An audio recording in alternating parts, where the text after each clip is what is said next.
અર્થશાસ્ત્ર પ્રકરણ 9 વિદેશ વ્યાપાર છે સમય દરમિયાન આપણે આ પ્રકરણની અંદર જે મુદ્દાની ચર્ચા કરવી હતી તે હતી આંતરિક વ્યાપાર અને વિદેશ વ્યાપારનો તફાવત કદના આધારે હોય, વાહન વ્યવહારના ખર્ચને આધારે હોય, વહીવટી બાબતોને આધારે હોય અથવા તો એના પ્રમાણ કે કાયદાકીય બાબતોને આધારે જે કોઈ પણ પ્રકારના તફાવતો હતા એની આપણે ચર્ચા કરી ચૂક્યા હતા. આજે આપણી સામે મુદ્દો આવે છે વિદેશ વ્યાપારની પ્રવર્તમાન સ્થિતિ શું છે. આજે વિદેશ વ્યાપાર થઈ રહ્યો તો એ કેટલી માત્રામાં છે અને શા માટે વધી રહ્યો છે. વિશ્વ વેપારની અંદર ભારતનો હિસ્સો શું છે અને ભારતનું વિદેશ વ્યાપારનું કદ, આમ તો વિદેશ વ્યાપારનું કદ છે દરેક દેશ માટે માપવામાં આવતું હોય, પણ આપણે આ ઇન્ડિયા રિલેટેડ ચર્ચા કરવાના છીએ એટલે વિદેશ વ્યાપારનું કદ ભારતના સંદર્ભમાં કેવું છે તેની ચર્ચા આપણે આજના મુદ્દામાં કરીશું. હવે પહેલી વાત કરીએ આપણે તો અહીં વિશ્વ વિદેશ વ્યાપારની પ્રવર્તમાન સ્થિતિ શું છે તો એની વાત કરીએ તો એડ્રેસ મેડિસન નામના ઇતિહાસકારની નોંધ પ્રમાણે વર્લ્ડ ટ્રેડ રિપોર્ટ 2013 માં દર્શાવવામાં આવ્યું છે કે 1800ની સદીમાં મધ્યકાળની વિશ્વની વસ્તી લગભગ 6 ગણી વધી છે, વિશ્વનું ઉત્પાદન 60 ગણું વધ્યું છે અને વિદેશ વ્યાપાર 140 ગણો વધ્યો છે. જે હદે વસ્તી વધે છે એ હદે ઉત્પાદન વધે છે, ઉત્પાદન વધતાની સાથે વ્યાપારમાં હિસ્સો પણ વધે છે. સિમ્પલી બાબત કહી શકાય 18મી સદીના મધ્ય ભાગની અંદર ઇંગ્લેન્ડની અંદર આમ તો યુરોપ ખંડની અંદર કહી શકાય પણ ઇંગ્લેન્ડનું મોટા ભાગે એમાં પ્રભુત્વ વધુ હતું એટલે ઔદ્યોગિક ક્રાંતિ ઇન્ડસ્ટ્રીયલ રિવોલ્યુશન એ યુરોપની અંદર આવે છે. યુરોપની અંદર ઇન્ડસ્ટ્રીયલ રિવોલ્યુશન થવાને કારણે કે ઔદ્યોગિક ક્રાંતિ થવાને કારણે અસંખ્ય માત્રામાં પુષ્કળ માત્રામાં માલ સામાન કારખાનાની અંદર મશીનમાં બનવા લાગ્યો. જે ભૂતકાળમાં માનવ શ્રમથી તૈયાર હતો માલ સામાન હતો એની જગ્યાએ હવે એકંદરે મશીનરી આવવાની સાથે માલની પ્રક્રિયા છે, ઉત્પાદનની પ્રક્રિયા છે એ ઝડપી બની, પુષ્કળ માલ ઉત્પન્ન થવા લાગ્યો. આમ સામે જોઈએ તો એકંદરે વિશ્વની વસ્તી પણ વધી રહી હતી. વિશ્વની વસ્તી વધતાની સાથે એમને નિભાવવા માટે કે અમુક પ્રકારના વપરાશ માટે ઉપભોક્તાઓ માટે વસ્તુઓની જરૂરિયાતો ઊભી થવાની હતી. આથી ઉત્પાદન વધવા લાગ્યું. ઉત્પાદન જેમ જેમ વધતું ગયું એમ એમ વ્યાપાર પણ વધતો ગયો. આજે વિશ્વ વ્યાપાર છે એ 140 ગણો વધ્યો છે. એ વાસ્તવિકતા છે કે આજે વિશ્વની વસ્તી જે હદે વધી રહી છે એ હદે વ્યાપાર પણ વધે છે. આ રિપોર્ટ મુજબ વિશ્વમાં વાહન વ્યવહાર અને સંદેશા વ્યવહારની ખાસ જે છે નોંધપાત્ર એવો વધારો થયો છે.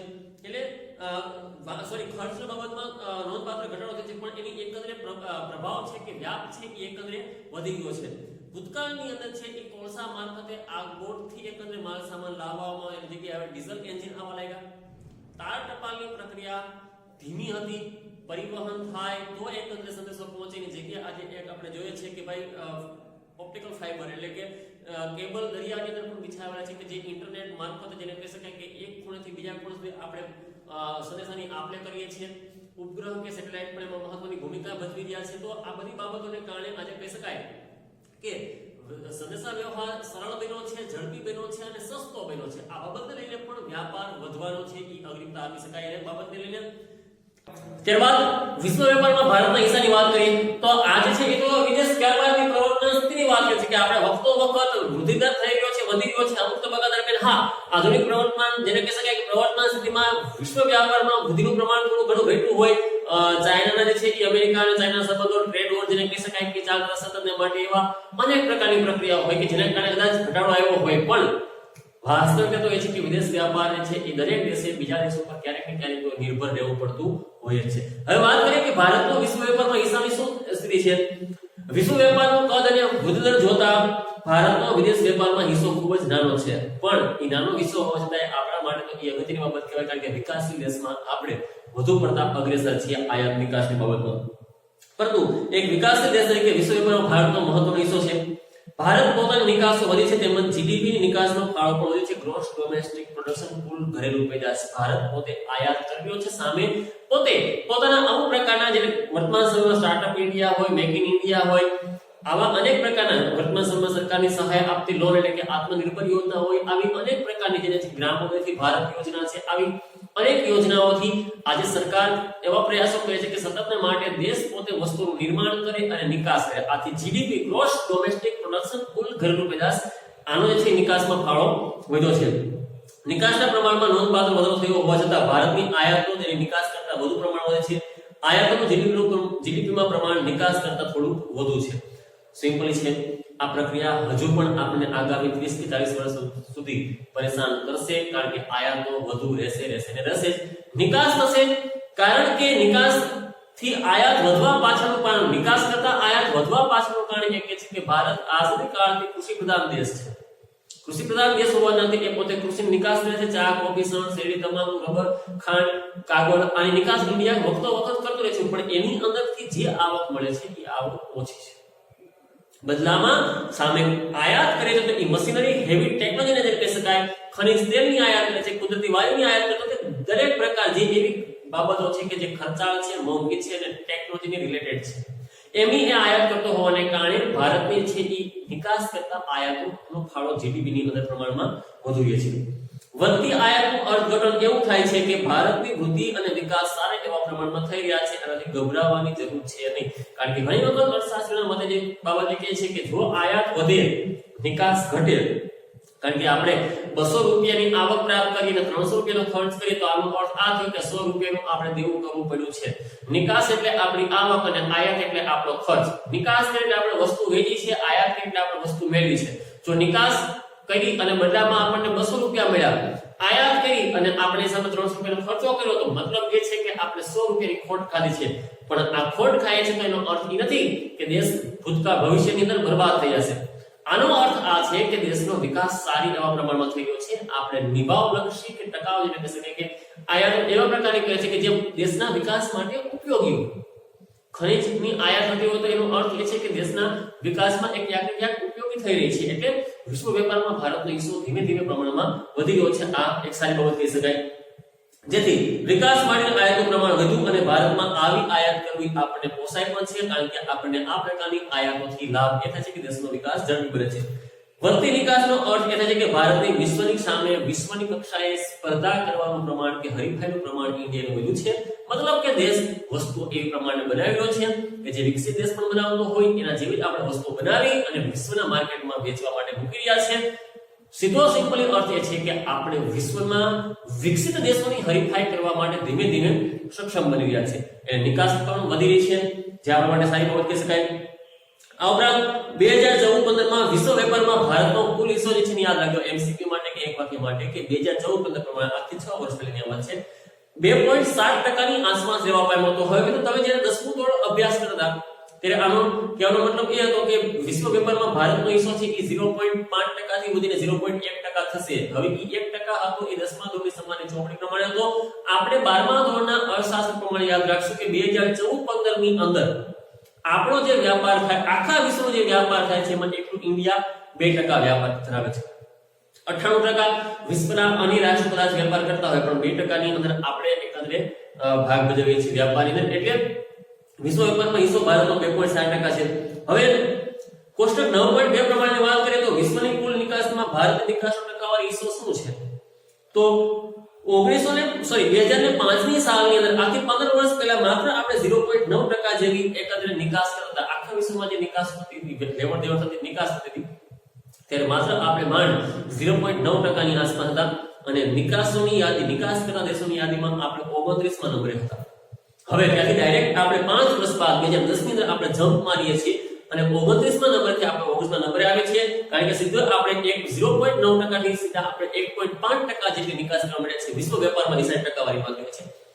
0.9% થી આપણે 1.5% જેટલી નિકાસ કરી છે. આનો મતલબ એ થાય છે કે આજે પણ 98.5% વિશ્વના બીજા દેશ નિકાસ કરી રહ્યા હતા 2010 માં. એકલું ઇન્ડિયા 1% નિકાસ કરી રહ્યું છે. આંકડો થોડોક નાનો છે, ઓછો લાગે, પરંતુ વિશ્વ વ્યાપારમાં આ ખૂબ જ મોટો આંકડો છે, કારણ કે નાના નાના ટચુકડા દેશો છે કે આટલી નિકાસ કરી શકતા હોતા નથી. હવે 2014 ની વાત કરીએ તો 2014 ની અંદર આપણે આ નિકાસનું પ્રમાણ 1.7% લેવી નાખ્યું છે. એટલે નિકાસ ભલે ક્રમ આપણો 19મો નંબર છે, 2014 માં પણ 19મો નંબર છે, 2010 માં પણ આપણો નિકાસ કરતા દેશોની યાદીમાં 19મો નંબર હતો, પણ આપણી નિકાસ વધી છે. આ આપણા માટે એક પ્લસ કે પોઝિટિવ પોઈન્ટ કહી શકાય કે ઇન્ડિયા ભવિષ્યની અંદર પોતે વધુ નિકાસનો દેશ સાબિત થવા માટેના પ્રયાસો કરી રહ્યો છે. કદાચ આપણા રાજકીય નેતાઓના કોઈ પ્રયાસો હોય અથવા તો દેશના ઉદ્યોગ સાહસિકો કે નિયોજકોની સારામાં સારી ભૂમિકાઓ હોઈ શકે, બેન્કિંગની સિસ્ટમ કે ધિરાણ આપવાની સુવિધાઓ સવલતો વધી હોય, દરેક બાબતો મુખ્ય ભૂમિકા ભજવતી હોય છે કે જેમાં વીજળી, પરિવહન, સંદેશા વ્યવહાર આવી અનેક સુવિધાઓ મળવાને કારણે ક્યાંક ને ક્યાંક આપણો વ્યાપારમાં હિસ્સો સતત માટે વધી રહ્યો છે. ખાસ કરીને નિકાસમાં વેપારમાં હિસ્સો વધે છે ત્યારે આપણા દરેક દેશના લોકોને ગૌરવ થતું હોય છે કે આપણે ઇન્ડિયા પણ હવે વિકસિત દેશોની બરોબરી કરવા માટે પ્રયાસ કરી રહ્યો છે. વાત કરીએ ભારતના વિદેશ વ્યાપારનો કદ, સ્વરૂપ અને દિશા. અહીં ઘણા મુદ્દાઓ આપણે બોર્ડની પરીક્ષામાંથી કાઢી નાખવામાં આવ્યા છે, પણ એક વિદ્યાર્થી હોવાના નાતે આપણે અમુક માહિતીઓ મેળવવી અનિવાર્ય છે. મિત્રો યાદ રાખજો, મે 2021 ની અંદર લેવામાં આવતી બોર્ડની પરીક્ષા છે, એમાં અહીં વિદેશ વ્યાપારના કદ, સ્વરૂપ અને દિશા એમાંથી અમુક ટોપિક છે એ હટાવી લેવામાં આવ્યા છે. એટલે પરીક્ષાની દ્રષ્ટિએ આ મુદ્દાઓ ખૂબ ઉપયોગી નથી, પણ આપણને એક ભારતના નાગરિક હોવાને કારણે કે અર્થશાસ્ત્રી કે અર્થશાસ્ત્રનો અભ્યાસ કરતા હોવાના નાતે આપણને અમુક મુદ્દાઓ યાદ હોવા જોઈએ. કોઈ પણ દેશના વેપારના વલણને જાણવા, તેના વેપાર અંગેના વિકાસ જાણવા, આંતરરાષ્ટ્રીય ધોરણો, દેશના વેપાર માટેના પ્રયાસો સમજવા અને દેશના અન્ય દેશો સાથેના સંબંધને સમજવા, તેમના દેશના ઘરેલુ ઉત્પાદનની આંતરરાષ્ટ્રીય ધોરણે ગુણવત્તા, હરીફાઈ ક્ષમતા તપાસવા માટે કોઈ પણ દેશનું તેમનું કદ, સ્વરૂપ અને દિશા, વેપારનું કદ, સ્વરૂપ અને દિશા ચેક કરવા અનિવાર્ય છે. દેશ ભવિષ્યમાં કઈ દિશામાં આગળ વધશે, બીજા દેશ સાથે કેવા સંબંધો હશે, આ દેશ છે એ ઉત્પાદનની બાબતમાં કેટલો અગ્રેસર છે, ટેકનોલોજીમાં કેટલી નિપુણતા ધરાવે છે, આ દરેક બાબત તમારે ચેક કરવી હોય તો એ દેશ કેટલી માત્રામાં વિદેશ વ્યાપારમાં હિસ્સો ધરાવે છે, એનું કદ શું છે, કદ મીન્સ કે આયાત વધુ કરે છે કે નિકાસ વધુ કરે છે, આવું દરેક બાબતો જાણવામાં આવે તો આપણને એ દેશની સાચી સ્થિતિ ખ્યાલ આવે કે દેશ વિકસિત છે કે વિકાસશીલ છે, પછાત છે કે મધ્યમ છે. આ બાબતો આપણે જાણી શકીએ છીએ. હવે પહેલી આપણે વાત કરીએ વિદેશ વ્યાપારના કદની, પછી આપણે સ્વરૂપ અને દિશાની પણ વાત કરીશું. વિદેશ વ્યાપારનું કદ એટલે સરળ એવા શબ્દોમાં કહીએ તો આયાત અને નિકાસ થતા થતી ભૌતિક વસ્તુઓનું કુલ મૂલ્ય અથવા તો કુલ જથ્થો.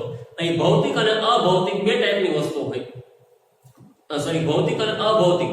ભૌતિક એટલે કે વસ્તુઓ અને અભૌતિક એટલે કે સેવાઓ. દ્રશ્ય એટલે વસ્તુઓ અને અદ્રશ્ય એટલે સેવાઓ. ઘણી વખત અર્થશાસ્ત્રમાં વસ્તુઓ અને સેવાઓ માટે ભૌતિક અને અભૌતિક આવા બે શબ્દો વાપર્યા છે. એટલે જ્યારે તમારી સામેના શબ્દો આવે ત્યારે યાદ રાખજો, ભૌતિક એટલે વસ્તુઓ અને અભૌતિક એટલે કે સેવાઓ. દ્રશ્ય એટલે વસ્તુઓ, અદ્રશ્ય એટલે કે સેવાઓ.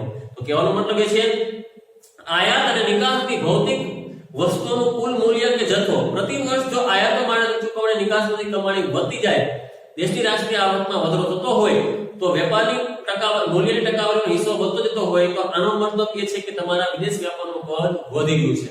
સાદી ભાષામાં કહેવું હોય તો તમે વધુ પડતી નિકાસ કરો છો, ઓછી આયાત કરો છો તો વિદેશ વ્યાપારમાં કદ તમારું વધી રહ્યું છે. અગાઉ વાત કરી એમ કે તમે નિકાસ કરી 300 રૂપિયાની, આયાત કરી તમે 200 રૂપિયાની, નફો થાય છે તમને 100 રૂપિયાનો, કારણ કે નિકાસ તમે જ્યારે 300 રૂપિયાની કરી તો તમારી કમાણી હતી, આયાત તમે 200 રૂપિયાની કરી તો તમારો ખર્ચ હતો. 300 રૂપિયાની આવકની સામે તમારો 200 રૂપિયાનો ખર્ચ હતો તો તમને 100 રૂપિયાનો ફાયદો થઈ રહ્યો છે. સીધો અર્થ એ થાય છે કે વિદેશ વ્યાપારમાં તમારું કદ વધી રહ્યું છે. બીજી વસ્તુ, ભારતમાં 1951 થી 2016 સુધીના સમયના ગાળામાં આયાત અને નિકાસ બંનેનું કદ અને તેમનો રાષ્ટ્રીય આવકના વિશ્વ વેપારમાં ટકાવારીનો હિસ્સો વધતો ગયો છે, પરંતુ નિકાસના કદ અને વૃદ્ધિદરના કરતા આયાતનું કદ અને વૃદ્ધિદર મોટા ભાગના પ્રમાણમાં વધુ રહ્યા છે. વાત આપણે આ સ્વીકારવાની જ રહેશે, કારણ કે મેં તમને અગાઉ પણ કીધું કે આગામી 30 કે 40 વર્ષ સુધી પણ હજુ આપણે આ સમસ્યાનો સામનો કરવો પડે. નિકાસ આપણી ઓછી હશે, આયાત આપણી વધુ હશે. છતાંય વેપારનું કદ તો શું થતું હશે? વધતું જ હશે. આયાત વધુ હોય કે નિકાસ વધુ હોય, કદ તો વધવાનું જ છે. પણ શું કામે? કારણ કે વસ્તુ જથ્થો છે એ જથ્થો જેને કહે છે કે જથ્થો જાય છે કે આવે છે સામે મતલબ નથી, કેટલી માત્રામાં થઈ છે તેની સાથે મતલબ છે. હા, પોઝિટિવ પ્લસ પોઈન્ટ એ થશે કે તમે જો નિકાસ વધુ કરતા હશો અને આયાત ઓછી કરતા હશો તો વેપારમાં કદ વધતું હશે, અથવા તો ઘણી વખત તમારી આયાતો વધશે અને કદાચ નિકાસ ઓછી થાય તો કદ ઘટતું હોય, પણ વ્યાપારમાં હિસ્સો તો તમારો શું થતો હોય છે? હંમેશા વધતો હોય છે. હા, એક વસ્તુ યાદ રાખવી અનિવાર્ય છે, નોંધ કરી પ્રમાણે કે આનો અર્થ એવો નથી કે તમે છે એ લાખો અબજોમાં આયાત નિકાસ કરવા માંડ્યા છો એટલે તમારું કદ વધવા માંડ્યું. ઘણી વખત વસ્તુઓની કિંમતો કે ભાવોમાં ફેરફાર થતા હોય છે. એટલે સૌપ્રથમ પહેલા યુએસ ડોલરમાં આપણે ડોલરની અંદર આપણે એનું મૂલ્યને રૂપાંતર કરવું પડશે, ત્યારબાદ આપણે એકંદરે એને વ્યાપારમાં ગણી શકીએ. કારણ કે જે વસ્તુ 2010 માં 5 રૂપિયાની મળતી હોય એ હવે કદાચ 15 રૂપિયાની મળવા લાગી હોય. આથી નાણાકીય લેવડ દેવડ શું થાય? વધી જાય. હુંડિયામણના દરમાં પણ ફેરફાર થતા હોય એટલે લેવડ દેવડ શું થાય? વધી જાય. તો આનો અર્થ એ નથી કે તમારું કદ વધી ગયું છે, એ તો કિંમતો વધી છે. આથી કોઈ એક એવું વર્ષ પસંદ કરવું પડે કે જે એકંદરે સ્થિર ભાવ વાળો હોય, કે જેમાં વસ્તુની કિંમતો વધઘટ થઈ હોય નહીં. એ આધારે એકંદરે વ્યાપારનું કદ માપવામાં આવતું હોય છે. હવે જો 1991-92 માં વસ્તુની નિકાસો હતી આપણી 17.9%. 1998-99 માં એનું પ્રમાણ થયું નિકાસનું 33.2%. 2014-15 માં આપણે આ નિકાસનું પ્રમાણ કર્યું છે 310.5. સોરી ટકા નહીં બોલી શકું હું, યુએસ મિલિયન ડોલરમાં બોલું છું. 1 મિલિયન બરાબર 10 લાખ. હવે વસ્તુની આયાતની વાત કરીએ તો 1991-92 માં જે આપણે નિકાસ કરી 17.9 યુએસ મિલિયન ડોલરની, અહીં સામે આપણે આયાત કરી છે 19.4 યુએસ મિલિયન ડોલરની. અહીં આપણે વેપાર ખુલા નફો થયો કે ખોટ થયો, બેલેન્સ શું છે તો એકંદરે -1.5 યુએસ મિલિયન ડોલરની આપણે ખોટ ખાધેલી છે 1991-92 ની સાથે. હવે 1998-99 ની સાલે આપણે વાત કરવી હોય તો આપણે નિકાસ કરી છે 33.2 યુએસ મિલિયન ડોલરની, એની સામે આપણે આયાત કરી છે 42.4 યુએસ મિલિયન ડોલરની. અહીં આપણે ખોટ ખાધી છે 9.2 યુએસ મિલિયન ડોલરની, કારણ કે આપણે નિકાસો કરતા આપણી આયાત શું થઈ છે, વધી ગઈ છે. 2014-15 ની વાત કરી હોય તો અહીં આપણો વેપારમાં પુષ્કળ જેને કહી શકાય કે નાણાકીય લેવડ જો અતિ માત્રામાં થઈ છે 310.5 યુએસ મિલિયન ડોલરની છે, એ આપણે એકંદર નિકાસ કરી. પણ સામે તમે જોશો ને તો 448 યુએસ મિલિયન ડોલરની આપણે આયાત કરી નાખી. એક જ વર્ષની અંદર આપણને 137.5 યુએસ મિલિયન ડોલર જેવો બોજ આવ્યો, જેને કહી શકાય કે એ ખોટ હતી જે આપણે ઇન્ડિયામાંથી બીજા દેશમાંથી આપણું નાણું જતું રહ્યું. તો 137.5 યુએસ મિલિયન ડોલર એકંદરે અત્યારે વર્તમાન સમયમાં $1 આપણે ભાવ ગણીએ તો એનો આંકડો પુષ્કળ થવા જાય તો 137.5 યુએસ મિલિયન ડોલરની આપણે ખોટ કરી છે. સ્વતંત્રતા પછીના શરૂઆતના વર્ષોમાં નીચા વિકાસને કારણે ભારતમાં વિકાસલક્ષી આયાતનું કદ ખૂબ જ ઊંચું રહ્યું, જ્યારે નિકાસ કરવાની ક્ષમતા નીચી હોવાને કારણે આપણે નિકાસ કરી રહી છે નીચી રીતે. સ્વાભાવિક છે કે આપણે આઝાદ થયા, આપણે પરાધીન હતા, આપણે સ્વાવલંબી ન હતા, અનાજની આપણે આયાત પુષ્કળ કરતા રહ્યા, આવી અનેક કટોકટીઓમાંથી આપણે પસાર થયા, ત્યારે આપણે આયાત વધુ કરવી પડી, નિકાસો આપણે કેવી હતી, ઓછી હતી. હવે 80 પછી જેમ જેમ ઇન્ડિયામાં વિકાસ વધતો ગયો, ખાસ કરીને આપણે વિકાસના દેશ તરીકે ઓળખાતા ગયા, એમ વિકાસ થતો ગયો એમ મોટા ઉદ્યોગોને ટકાવવા, નિભાવવા અને ફેલાવવા માટેની આયાતો પણ શું થઈ, વધતી ગઈ. 10 વર્ષ પછી 1980 થી 1990 માં આપણે પહોંચ્યા ત્યારે આપણા દેશે ઉદારીકરણ, ખાનગીકરણ અને વૈશ્વિકીકરણની પ્રક્રિયા અપનાવી. અહીં સીધો અર્થ છે કે ઉદ્યોગોને ફેલાવવા માટે, નિભાવવા માટે હોય કે વિસ્તારવા માટે હોય, એના માટે આપણે કાચો માલ, ટેકનોલોજી, ખનિજો વગેરેની આયાતોને શું કરતા ગયા, વધારતા ગયા. આમ આયાતો વધતી ગઈ એટલે પણ આપણે એકંદરે સરકારી તિજોરીઓમાં બોજ પડવાનો હતો, આપણા દેશમાં થી નાણું વિદેશમાં જવાનું હતું, કારણ કે આપણી આયાતો કેવી રહી, વધારે રહી છે. આ ઉપરાંત 1991 પછી નિકાસમાં સારા એવા પ્રમાણમાં વધારો થયો છે. મેં તમને અગાઉ કીધું કે વૈશ્વિકીકરણની હરીફાઈમાં આપણે ટકવા માટે ટેકનોલોજી, પેટ્રોલ વગેરેની આયાતો ઉપર નભતા રહ્યા, પરિણામે નિકાસ પણ સારા પ્રમાણમાં વધી, સામે આયાતો પણ વધી છે. ગ્લોબલાઇઝેશનની પ્રક્રિયા અમલમાં આવવાથી આપણે એકંદરે વસ્તુઓ પુષ્કળ બનાવવા લાગ્યા, વધેલી વસ્તુને આપણે નિકાસ કરવા લાગ્યા, એટલે આપણે લાભ થયો છે, પણ સામે આયાતો પણ શું થઈ છે, વધી છે. વિકાસલક્ષી આયાત કોને કહેવાય તો વિકાસલક્ષી આયાત એટલે કે કાચો માલ, નિષ્ણાતોની સલાહ અને મશીનરી એ એકંદરે વિકાસલક્ષી આયાત છે, જેનાથી ભવિષ્યમાં આપણને લાભ થશે. નિભાવવા માટેનું કોણ કહેવાય તો કે વીજળી છે કે આંતરમાળખાકીય સુવિધાઓ છે કે કૌશલ્ય પ્રાપ્તિ કરવા માટે જે કોઈ ખર્ચ કરવામાં આવે છે નિભાવવાનો છે, ભવિષ્યની અંદર આપણને એનાથી પણ ફાયદો થઈ શકવાનો હોય છે. કુલ ઘરેલુ પેદાશ એટલે કે જીડીપી માં વેપારમાં ભારતનો ટકાવારી હિસ્સો એકમાત્ર યાદ રાખજો 2014 માં આપણો જે છે એ જીડીપી એટલે કે કુલ ઘરેલુ પેદાશમાં વેપારનો ટકાવારી હિસ્સો હતો એ હતો 38.3 યુએસ ડોલર, જે કહી શકાય કે દેશની બાબતને વિકાસની બાબતની દર્શાવે છે કે જીડીપી એટલે કે ગ્રોસ ડોમેસ્ટિક પ્રોડક્શન, આપણે વસ્તુઓનું ઉત્પાદન સતતને માટે શું કરી રહ્યા છે, વધારી રહ્યા છે. તો મિત્રો આ છે એ વિદેશ વેપારનું ઉત્પાદન.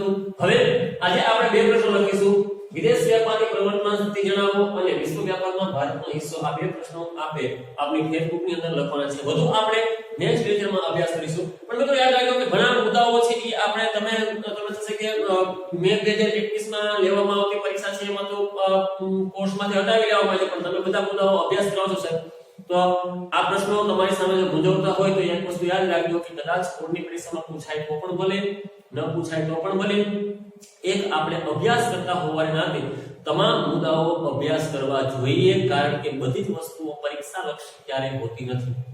ઘણી બાબતો એવી હોય છે કે જે આપણા માટે ઉપયોગી ભવિષ્યમાં થવાની હોય કે ન થવાની એને રિલેટેડ કોઈ બાબત નથી, પણ અભ્યાસમાં મૂકવામાં આવે છે એટલે આપણે એને વાંચવી જોઈએ, જાણવી જોઈએ, સમજવી જોઈએ, કારણ કે પરીક્ષાથી 2 માર્કથી કોઈ ફાયદો ન થવાનો, પણ ઘણી વખત મુદ્દાઓ છે એ આપણે જીવન ઉપયોગી પણ સાબિત થઈ શકતા હોય. આયાત નિર્યાત નિકાસના હોય, વિકાસશીલ દેશમાં કે એશિયામાં ભારતનું સ્થાન વ્યાપારમાં શું છે, એ દરેક બાબતો કદાચ પરીક્ષામાંથી હટાવી લેવામાં આવી હોય, પણ આપણે અભ્યાસ કરવી અનિવાર્ય છે. એટલે લખવાનું છે આપણો પણ યાદ રાખજો વિદેશ વ્યાપારની પ્રમાણમાં સ્થિતિ અને વિશ્વ વેપારમાં ભારતનો હિસ્સો. આપણે આ બે પ્રશ્નો ફેસબુક ની અંદર લખવાના છે. આજનો લેક્ચર આપણે સમાપ્ત કરીએ છીએ. ધન્યવાદ.